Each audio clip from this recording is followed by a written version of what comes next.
Senhor é digno. E essa é a dignidade, irmãos, que é transferida a nós. Ninguém é digno de nada. Às vezes as pessoas acham que são boas, que são dignas de alguma coisa. Não. Nós somos pecadores. A dignidade que nós temos é a dignidade de Cristo, que nos é transferida quando somos convertidos. E aí passamos a ser santificados na dignidade de Cristo até nos tornarmos iguais a Ele. É isso que é a finalidade da salvação.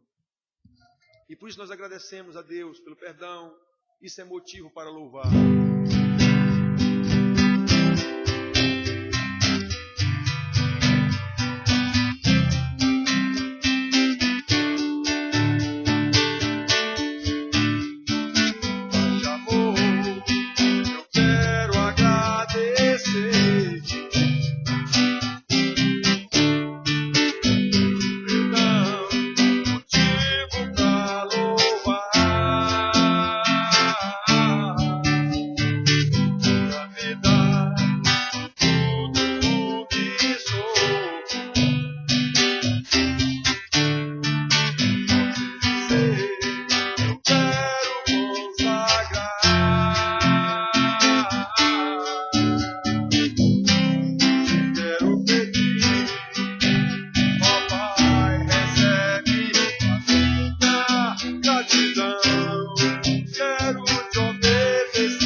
Senhor, nós imaginamos, Pai, embora não sejamos capazes de fazer esse exercício de imaginação de forma perfeita, como será no dia em que nos encontraremos com o Senhor, para dizer assim: é este o meu Deus, é este o meu Salvador, é este que me comprou, que me resgatou, me redimiu da escravidão do pecado para o reino da sua glória.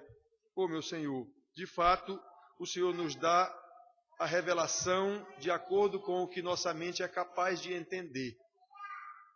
Mas assim mesmo nós fazemos exercício de imaginação no sentido de lembrar, com saudade da pátria, com saudade do céu, como será glorioso o dia do encontro com o nosso Senhor.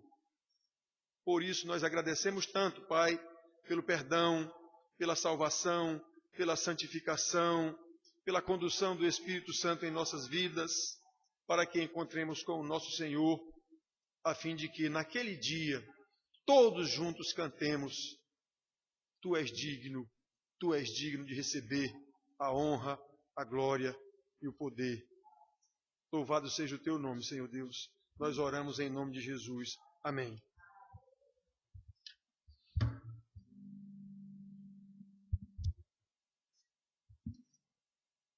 Irmãos, vamos abrir. Isso aqui é empurrando os óculos. Não tem óculos nenhum aqui não, mas o costume. Vamos abrir nossas Bíblias.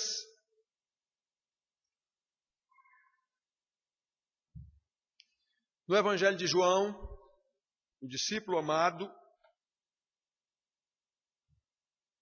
como ele mesmo diz no seu Evangelho, capítulo 17,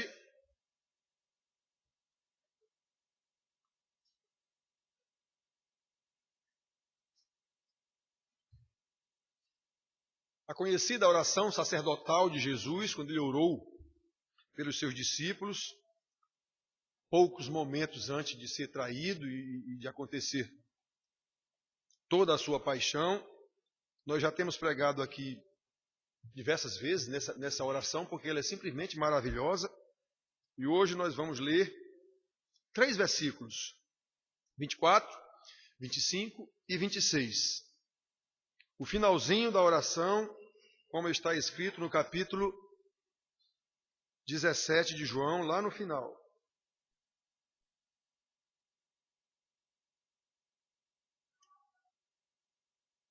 Então diz assim, deixa eu ver se eu consigo ler aqui. 24, 25 e 26. Pai, a minha vontade é que onde eu estou, estejam também comigo os que me deste, para que vejam a minha glória que me conferiste, porque me amaste antes da fundação do mundo. Pai justo, o mundo não te conheceu, eu, porém, te conheci, e também estes compreenderam que tu me enviaste. Eu lhes fiz conhecer o teu nome, e ainda o farei conhecer, a fim de que o amor com que me amaste esteja neles, e eu neles esteja. Normalmente, irmãos, infelizmente, essa é a verdade, normalmente, a gente lê a Bíblia, os que leem, que são poucos, mas a gente lê a Bíblia e os que leem não se aprofundam no entendimento do que está escrito. Lê e pronto, leu. Mas não faz um exercício de aprofundamento do que está escrito aqui. O que é que isso quer dizer? Como isso se aplica a mim? Como é que eu entro nessa história? Então, irmão, nesse capítulo 17, como eu disse, a conhecida oração sacerdotal de Jesus. Por que oração sacerdotal? Porque foi uma oração em que ele intercedia pelos seus discípulos. Esse é um papel do sacerdote, interceder por aquelas pessoas que estão sob a sua liderança espiritual. Esse é um dos papéis do sacerdote. Muito bem, irmãos. Então, nós precisamos considerar a riqueza desta oração do nosso Senhor. Não apenas ler, como ler um livro, outro livro, tanto faz. Lembramos, como eu tenho feito nas outras pregações que já fiz sobre esse capítulo, que nos 6 primeiros versículos Jesus está tratando ele e o Pai. Jesus trata da sua comunhão com o Pai. Ele está tratando dele com o Pai. Nos 6 primeiros versículos. Pai, eu, tu, eu, minha glória, tua glória, nesse sentido. Nos versículos 7 ao 19, aí ele trata, falando com o Pai, sobre os seus 12 discípulos que estavam ali com ele, inclusive Judas.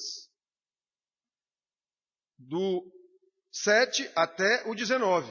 O pedido dele é para o Pai, para que o Pai proteja, abençoe aqueles 12 discípulos dele, inclusive Judas, como eu estou dizendo. Ele exclui Judas uma hora lá, mas Judas estava no meio, para que o Pai cuide deles. Por quê? Porque ele já ia morrer e ele sabia disso. Aí no versículo 20, ele inclui todos aqueles. Eu não oro só por estes, meu Pai. Eu oro também por todos aqueles que vierem crer na pregação deles. E aí tem esse restinho aqui, que eu li, 24, 25 e 26, que nós vamos tratar desse assunto. Sabe, irmãos? Realmente, esta é uma oração maravilhosa, obviamente, porque parte de Jesus. E hoje nós vamos considerar 3 aspectos rápidos nestes versículos finais que lemos. Então, olhem só. Em primeiro lugar, nós queremos considerar a forma como Jesus se dirige ao Pai.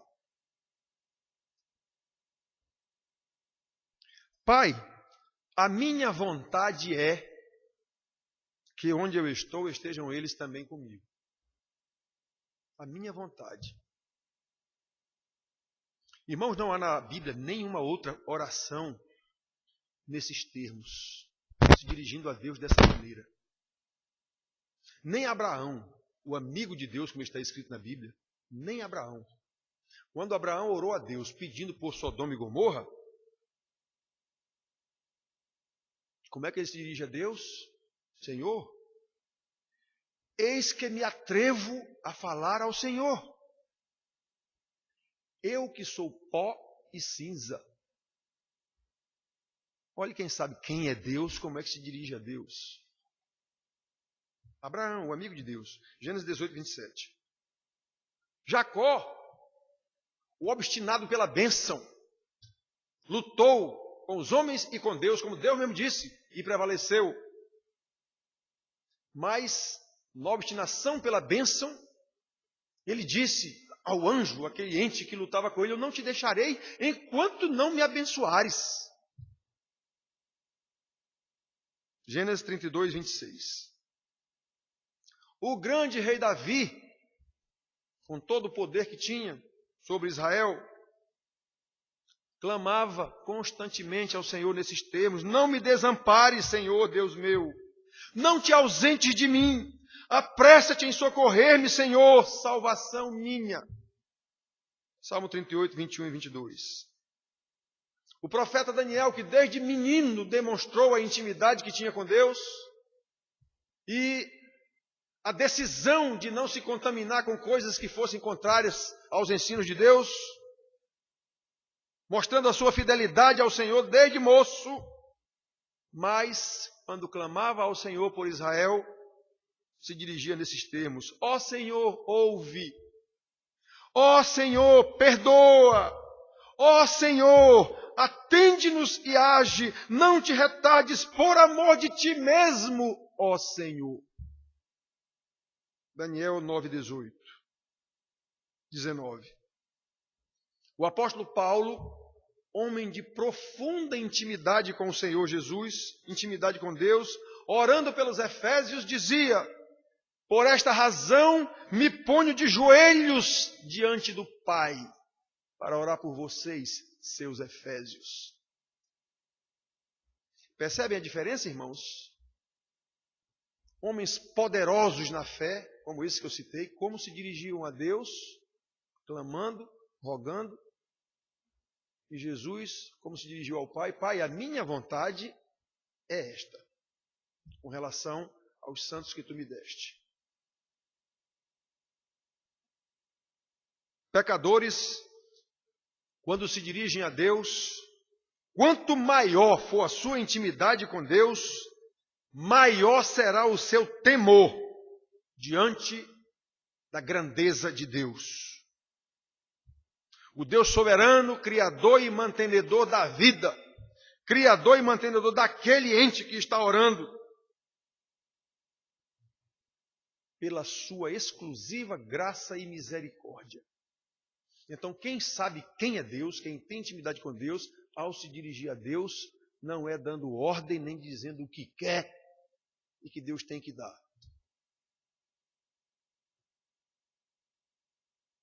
O Senhor Jesus, porém, se dirige ao Pai nesses termos: Pai, a minha vontade é esta com relação aos que tu me deste.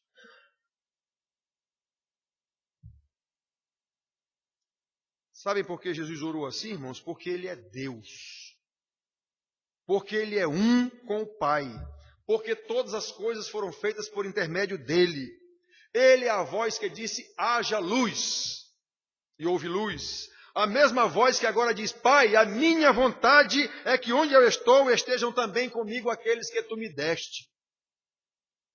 E ele sabia que essa também era a vontade do Pai. Afinal, como ele disse, eu e o Pai somos um. No momento em que a vontade dele não foi igual à do Pai, e foi pouco antes de ir para a cruz, e ele disse isso: afasta de mim esse cálice, Pai. Porém, não se faça a minha vontade, mas a tua. Ele deixou claro que nesse momento aí havia divergência, mas priorizou a vontade do Pai, porque assim tinha que ser. Então, irmãos, quando eu disse que essa oração é maravilhosa, é porque é maravilhosa mesmo. Jesus orou pouco antes de ir para a cruz, mas já falava como se tudo estivesse consumado, porque de fato na eternidade estava. Lá no versículo 4 dessa mesma oração aqui, ele diz: eu te glorifiquei na terra, consumando a obra que me deste para fazer. Ele ainda não tinha ido para a cruz, mas disse isso: eu te glorifiquei aqui na terra, consumando, já tinha consumado, já estava consumado. No tempo, por nossa causa, ainda ia acontecer, mas na eternidade já estava consumado. Eu te glorifiquei na terra. Ele fez a vontade do Pai, e agora diz ao Pai qual é a sua vontade com relação àqueles que ele veio salvar, certo de que a sua vontade e a vontade do Pai são uma, como ele é um com o Pai. João 10:30. Eu e o Pai somos um. Portanto, meus filhos, não tenhamos nenhuma dúvida de que essa oração do Senhor Jesus foi ouvida naquele dia, continua e continuará sendo atendida em todos os tempos, porque ela foi feita pelo mesmo Deus que atende. Quem pediu foi Jesus, quem atende é o Pai, o mesmo Deus. A vontade do Filho é a vontade do Pai. Então, se o Filho diz: Pai, a minha vontade é que onde eu estou estejam também comigo aqueles que me deste, certamente o Pai responderá ao Filho: Filho, a minha vontade também é que contigo estejam todos os que eu te dei. Como é bom, irmão, saber que pertencemos a Jesus e que fomos dado a Ele pelo Pai. Foi o Pai que nos incluiu na sua aliança e mandou que o Filho viesse nos resgatar. Então este é o primeiro aspecto que nós queremos abordar. A oração feita por Jesus é a oração de Deus. Quem orou foi Deus. Quem atende essa oração é o próprio Deus. Deus Filho e Deus Pai. E nós estamos envolvidos nessa oração. O pedido de Jesus ao Pai: a minha vontade é esta, meu Pai, que eles estejam comigo, aqueles que tu me deste. Nós estamos nessa oração. Em segundo lugar,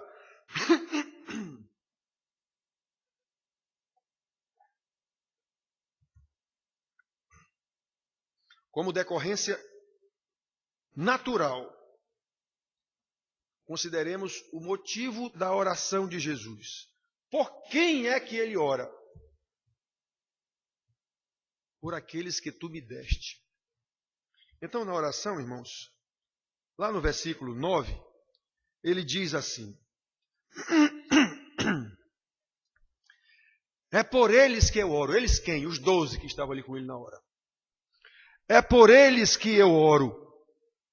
Não rogo pelo mundo, mas por aqueles que me deste, porque são teus. Até aqui, como eu disse para vocês, no versículo de 1 ao 6, ele está tratando do relacionamento pessoal dele, filho, com o pai. Do 7 até o 19, ele está tratando de nós, aliás, dos 12 ali. E em dado momento ele diz: não perdi nenhum dos que tu me deste. Eu acho que é o versículo 12. Quando eu estava com eles, guardava-os no teu nome que me deste, e protegi-os, e nenhum deles se perdeu, exceto o filho da perdição, para que se cumprisse a Escritura. Aqui ele estava tratando de Judas, o filho da perdição. Então observe, aqui Jesus estava orando pelos 12. E ele está dizendo lá no 9, eu não oro pelo mundo todo, não. Eu oro por estes que tu me deste. E lá no 20 ele inclui todos os salvos. E não somente por estes, mas por todos aqueles que vierem a crer na pregação deles. Então, irmãos, reparem qual é o motivo da oração de Jesus. Por quem é que ele ora? Por aqueles que o Pai lhe deu. Para quê? Ele também diz aqui: para que vejam a minha glória que me conferiste, porque me amaste antes da fundação do mundo. Ele diz aqui.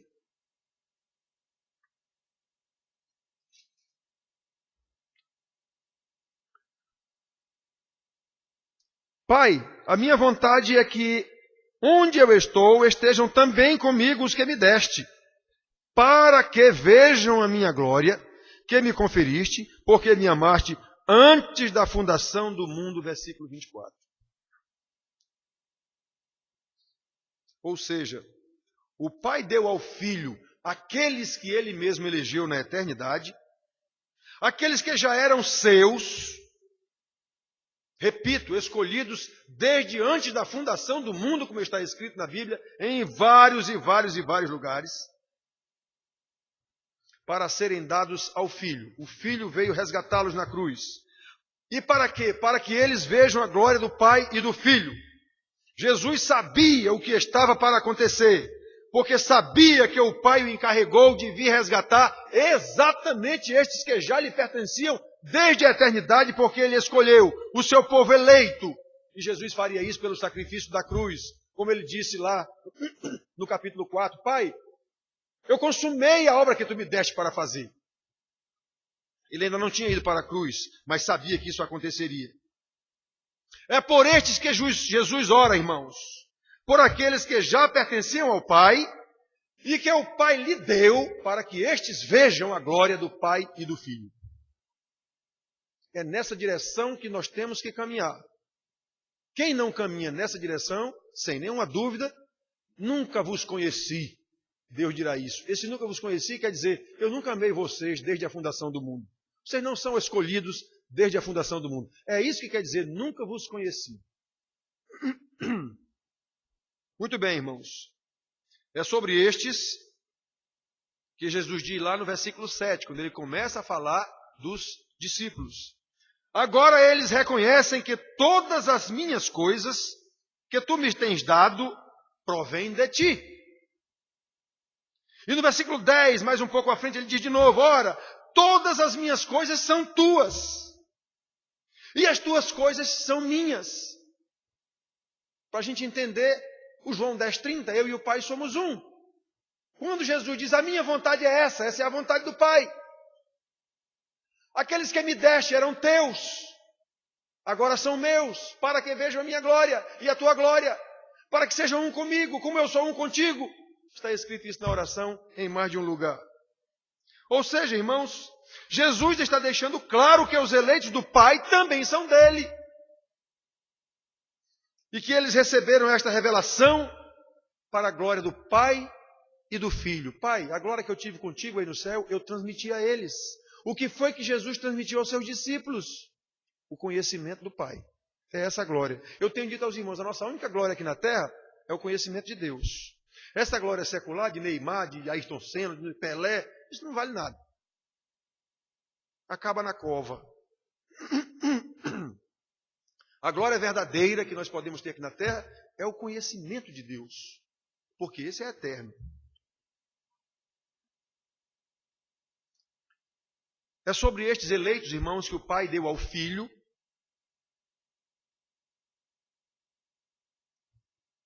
que ele diz, Pai, a minha vontade é esta, que eles estejam comigo onde eu estiver. E onde é que Jesus está hoje?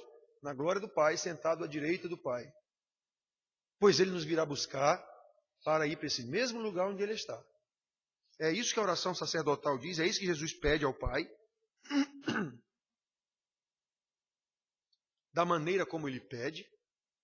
E envolvendo nesse pedido aqueles que ele está dizendo quem são, não é todo mundo. Não é todo mundo. É isso que as pessoas dizem, mas que Deus é esse que escolhe uns e outros não? Esse é o Deus soberano, que sabe quem ele escolheu e quem ele não escolheu, simplesmente. O Deus que sabe que fez vasos para a honra e vasos para a desonra, como está escrito na Bíblia. Uns para a graça, outros para a ira. Está escrito isso na Bíblia. E não me compete questionar isso, enquanto criatura. O que me compete é louvar, adorar, agradecer, engrandecer a Deus porque Ele me escolheu. E fazer o que Ele mandou. É isso que me compete. Muito bem, irmãos. Jesus, mais uma vez, repito, deixa claro que os eleitos do Pai, eleitos desde a eternidade, também são dele. E no tempo oportuno serão dados a ele. E eles receberão a revelação exatamente para compreenderem a glória do Pai e a glória do Filho. Em terceiro lugar, consideremos qual a base da petição de Jesus, em que ele se baseia. Qual é o seu argumento para dizer ao Pai o seu pedido e saber que esse pedido será atendido? Porque me amaste antes da fundação do mundo.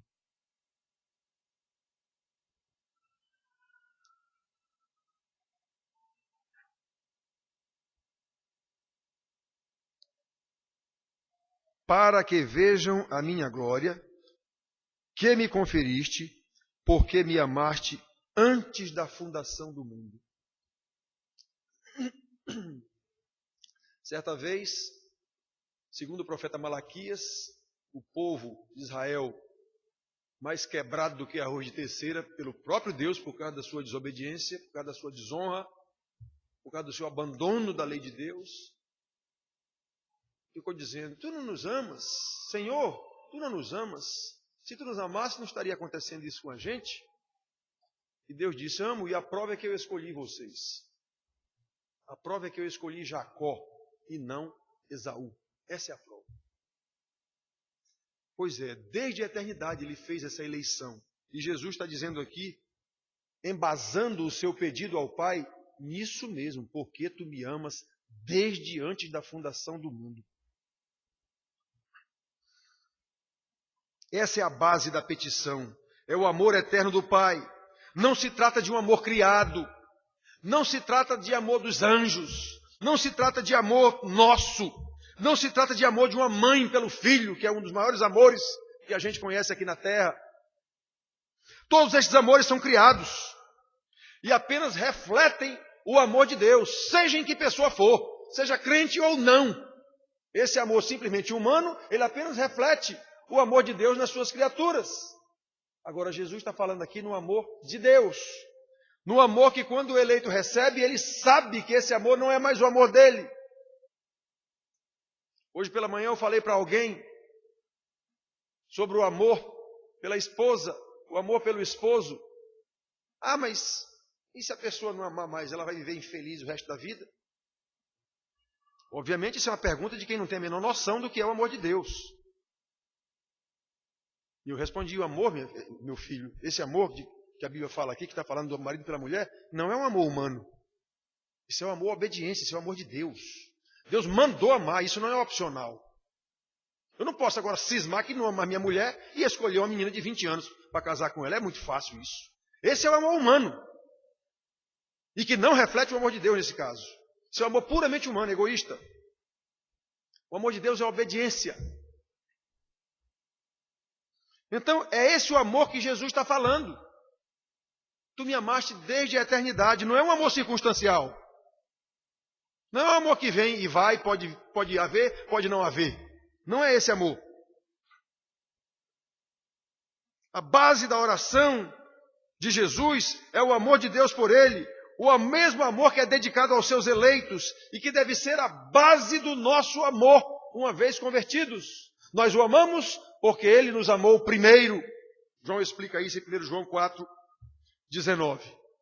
É esse o amor que nós temos que entender.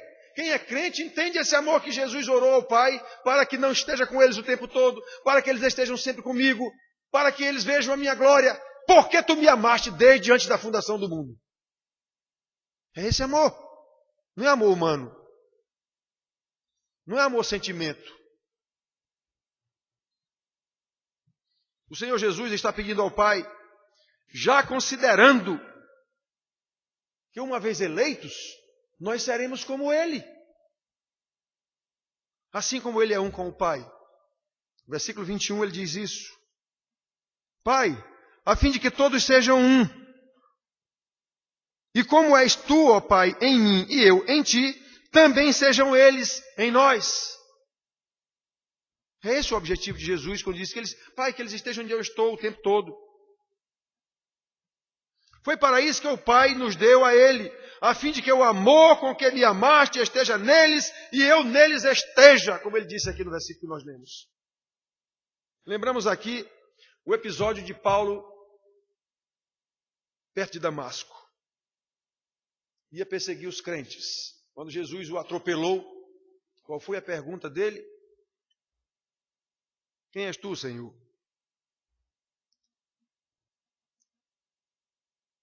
Qual foi a resposta de Jesus? Eu sou Jesus a quem tu persegues. Quem era que Paulo estava perseguindo? Jesus estava no céu, já tinha ressuscitado. Todo mundo viu. Subiu ao céu. Eu sou Jesus a quem tu persegues. E Paulo perseguia eram os discípulos de Jesus. Então foi daí que Paulo formulou a sua doutrina de que Jesus é a cabeça, nós somos o corpo. Nós fazemos parte de Jesus. Ora, se eu estou perseguindo os cristãos e Jesus está dizendo você está perseguindo a mim, então esses cristãos de fato têm parte com Jesus. Foi daí que ele tirou a sua doutrina que nós somos o corpo. É a mesma ideia contida nas palavras do próprio Jesus quando disse: em verdade vos digo que sempre que fizerdes alguma coisa a um destes pequeninos, destes meus pequeninos, a mim fizeste. Seja mal, seja bem. Quando ele ensina lá. Quando deram um copo d'água a eles, deram isso a mim. Quando negaram um copo d'água a eles, negaram a mim. Mateus 28. Aliás, 25. Então, irmãos, o Senhor Jesus nos considera como parte dele mesmo. E é assim que ele nos apresenta na oração para o Pai. Pai, assim como me amas desde antes da fundação do mundo, eu sei que tu também amas aqueles que escolheste desde antes da fundação do mundo e que agora tu me deste. É isso que ele está dizendo ao Pai. Observe que não são todos, mas apenas os que vierem a Jesus. E como também está dito pelo próprio Jesus, só virá a ele aqueles que o Pai lhe deu. Ninguém vem a mim se não for enviado pelo Pai. Jesus diz isso. Então repare que tem tudo a ver. Muito antes ele diz isso. Ninguém vem a mim se não for enviado pelo Pai. E agora ele está dizendo, Pai, aqueles que tu me deste, que eram teus, desde antes da fundação do mundo, agora estão comigo. Então eu quero, Pai, que eles estejam sempre comigo, para que eles vejam a minha glória, a tua glória. Irmãos, isso é muito lindo, irmãos. Quando a gente entende um negócio desse, que você lê uns versículos desse aqui, você não pode ler e simplesmente ler e pronto, acabou. Li. E agora? Só quem entende essas coisas terá uma preocupação constante com essa glória de Deus, com essa glória de Jesus. Como é a minha vida? A minha vida reflete essa glória. A minha vida reflete que eu sou corpo de Cristo. Alguém vê Cristo em mim?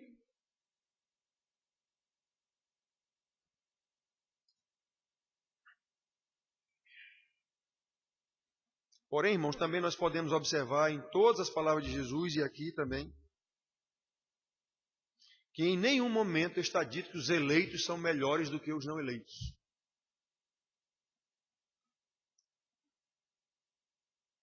Em nenhum momento está dito que os salvos são melhores do que os não salvos. Todos nós somos pecadores. Isso é um ponto de partida da salvação. Quem acha que é alguma coisa, porque é crente, porque é evangélico, porque seja lá o que for, nunca entendeu nada da salvação. Não faz parte desses aqui por quem Jesus orou. Com certeza absoluta.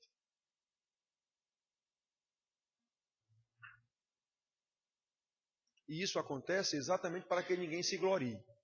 Se houvesse na Bíblia alguma coisa dizendo que os escolhidos, os eleitos, os apóstolos, quem quer que seja, são melhores do que os outros, o camarada poderia se gloriar. Aliás, Paulo deixa muito claro que o tal espinho na carne, que certamente era uma doença, foi deixado nele exatamente para ele não se ensoberbecer, porque ele era bom mesmo. Enquanto ser humano, enquanto intelectual, doutor, ele era bom mesmo. Então, se ele tivesse ficado sadio e perfeito, ele ia achar que ele tinha mérito naquilo que ele estava fazendo. Pregou o evangelho no mundo todo. Pois Deus deixou doente, exatamente para que ele entendesse que quando sou fraco, aí é que sou forte. Deus me deixou fraco para que na minha fraqueza o poder dele se aperfeiçoe. Exatamente. Então não tem na Bíblia esse negócio de dizer que crente é melhor do que ninguém.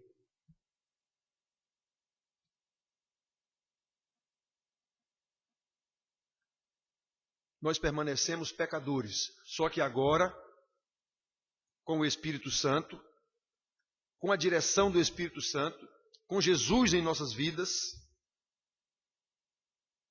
e a esses eleitos, pela graça de Deus, é dada a revelação da sua glória, exatamente para a gente ter qual é a nossa meta, qual é o nosso alvo, é a glória de Deus. Às vezes as pessoas conversando com a gente, em algum momento, dizem, eu tenho um nome a zelar. O nome a zelar que ele diz é o nome de família dele. Eu tenho um nome a zelar. Quando a pessoa diz isso, normalmente ele está se referindo ao nome de família dele. Grande porcaria, esse nome de família dele. Eu tenho um nome a zelar, sim, o nome de Deus. Esse sim é o nome que eu tenho a zelar. O de meu pai já até morreu. Então, tanto faz eu honrar ou não honrar esse nome do meu pai. Já até morreu, se for o caso. Agora, o nome de Deus, não. Esse é o nome que eu tenho a zelar. Ainda diz que é crente. É comum ouvir isso de irmãos da igreja. Aquilo é crente? É da sua igreja, pastor? Aquilo é um safado. Às vezes acontece isso. Que tristeza. Que tristeza. Corta coração. Então, meus filhos, é dada essa revelação da glória de Deus exatamente para que a gente saiba essa glória. Glória que também é do Filho. Glória que é comunicada aos eleitos, aqueles que o Pai deu ao Filho. Agora tornados um com o Filho, é isso que ele pede. Pai, que eles sejam um, como eu sou um contigo e tu és um comigo, que eles sejam um conosco. É esse o nosso alvo, irmão. Se nós não tivermos esse alvo, está tudo perdido. Estamos laborando em erro. Seguindo uma religião, só isso. Então nós precisamos saber dessas coisas. Precisamos entender essas coisas. E crescer nesse entendimento. Porque Jesus disse que Ele continua revelando. O Espírito Santo que foi deixado em nós, Jesus disse, Ele vos conduzirá a toda a verdade. E isso não tem como acontecer totalmente aqui neste mundo. Porque nós não temos condição de compreender quem é Deus. Já pregamos aqui sobre a incompreensibilidade de Deus. Nós não temos condição, nós somos finitos. Deus é infinito. Logo, o finito não pode entender o infinito. Nós vamos entendendo à medida que Deus mesmo nos vai dando esse entendimento, esse crescimento, até o dia que nos encontrarmos com Ele. E quem não tem sede desse conhecimento, quem não tem sede desse crescimento no conhecimento da glória de Deus, está complicado, muito complicado. Muito complicado. Como podemos ver no último versículo, esta comunicação não é definitiva. Ela não é completa enquanto estivermos neste mundo, até que nos encontremos com o nosso Senhor. Eu lhes fiz conhecer o teu nome, e ainda o farei conhecer. Ou seja, esse conhecimento ele é progressivo. À medida que nós caminhamos na vida. Eu não conhecia Deus do jeito que eu conheço hoje, há 20 anos atrás, não há possibilidade.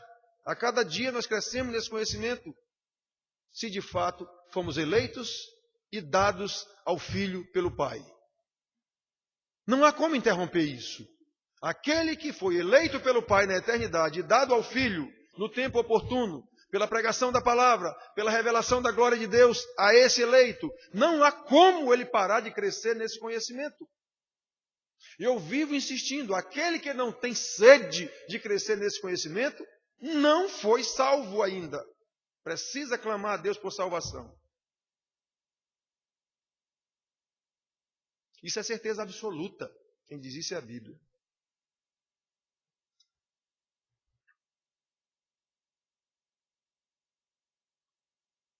Nós precisamos crescer nesse conhecimento até que nos encontremos com o Senhor, e isso quer dizer que a cada dia, pelo estudo diligente da palavra de Deus, pelas orações e pela comunhão com os irmãos, são esses os 3 meios de graça que Deus deixou à disposição da sua igreja. Doutrina dos apóstolos. Perseveravam, lembram Atos 2:42, quando começou a igreja, e perseveravam na doutrina dos apóstolos. Primeiro ponto, conhecimento da palavra. Segundo ponto, na comunhão dos irmãos, no partir do pão e nas orações. São os 3 meios de graça. Doutrina, orações, comunhão. Quem não tiver dentro desses 3 aspectos, está muito complicada a sua vida. E bote complicada nisso. Bote complicada nisso.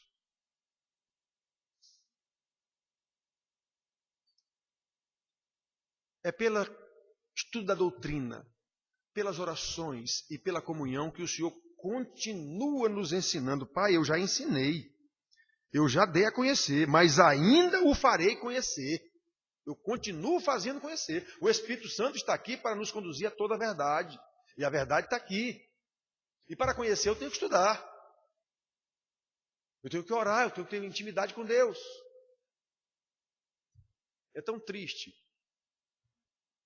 quando a gente pede para uma pessoa orar e percebe a dificuldade que essa pessoa tem de orar. Quando não diz, não, eu não quero orar não, não mande outro, eu não quero orar não.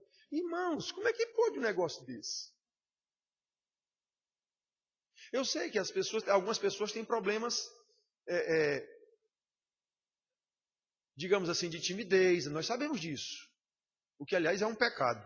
Mas a pessoa tem essa natureza e não soube trabalhar essa natureza exatamente porque está faltando o trabalhar de Deus na sua vida. Senão ele saberia trabalhar isso. Ele não vai deixar de ser tímido, não, mas ele vai saber trabalhar essa timidez. Que nem o brabo, ele não vai deixar de ser brabo, não, sanguíneo, colérico, mas Deus vai fazê-lo trabalhar isso, para ele aprender a contar até 10. Então, irmãos, você manda uma pessoa orar e a pessoa, não, eu não quero orar, não. É complicado. Como é que pode? Como é que pode um filho não querer falar com o pai e dizer, meu pai, olha eu aqui, onde na Paraíba, olha eu aqui, meu pai. Graças te dou porque o Senhor tem cuidado de mim o tempo todo. Como é que pode? Então, irmãos, Jesus continua nos dando a conhecer sobre Ele, sobre a sua glória, a glória do Pai, pelo Espírito Santo, que nos conduz a toda a verdade, e é pela doutrina, pelas orações e pela comunhão. O Senhor continua a fazer isso com os eleitos do Pai, como Ele diz ao Pai, a fim de que o amor com que me amaste esteja neles e eu neles esteja. Realmente, irmãos, essa oração é maravilhosa. É uma oração maravilhosa. E deve ser apreciada por nós, deve ser lida por nós de vez em quando. Não só ela, mas a Bíblia toda. Mas alguns aspectos. Peraí, quem sou eu nessa história? Essa oração de Jesus, eu estou aqui, eu estou incluído aqui. Aí começa a questionar, a minha vida testifica isso? Os meus pensamentos? Às vezes, a aparência dentro da igreja é uma hipocrisia do tamanho do mundo, como Jesus acusou os líderes religiosos da sua época. Mas a mulher sabe em casa quem é o marido, os filhos sabem em casa quem é o pai, ou vice-versa. Ou a mulher sabe quem é, o marido sabe quem é a mulher, o pai e a mãe sabem quem são os filhos. Em casa a gente sabe. Então que a gente, ao ler essa oração de Jesus, clamando pelos seus eleitos, para que esses eleitos conheçam a glória dele, a glória do Pai, exatamente no sentido de quando chegar lá nós somos da mesma família. Somos um. Vamos orar junto com Jesus. Esta é a base, irmãos, da nossa comunhão com Jesus.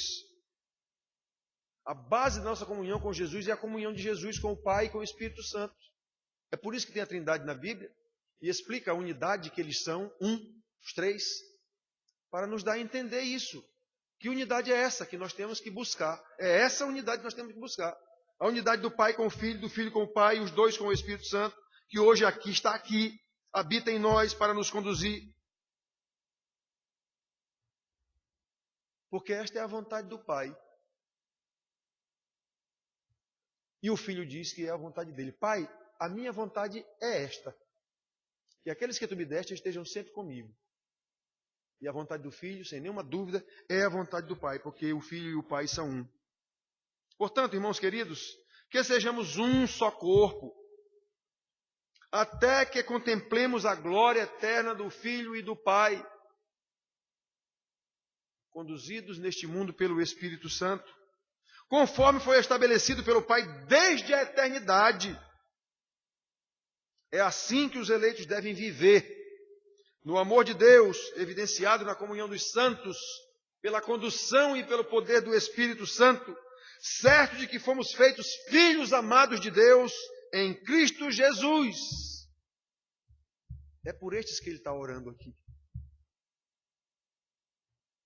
Que a gente possa entender o que é a igreja, que eu vivo lutando tanto aqui.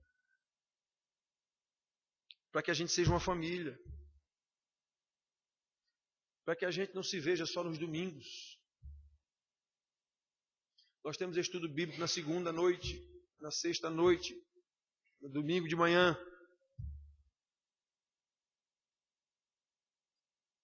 Por que é que a gente não vem nos estudos de segunda e sexta? Porque não é cultural isso. O domingo é cultural. Estar aqui no domingo, isso é cultural. Todo mundo vai para a missa, para o candomblé, para o espiritismo, num determinado dia. Então isso é cultural. Então todo mundo vai, achando que é crente. Ele lá achando que é espírita, o outro achando que é do santo, o outro achando que é católico. Ele vai, porque isso é cultural.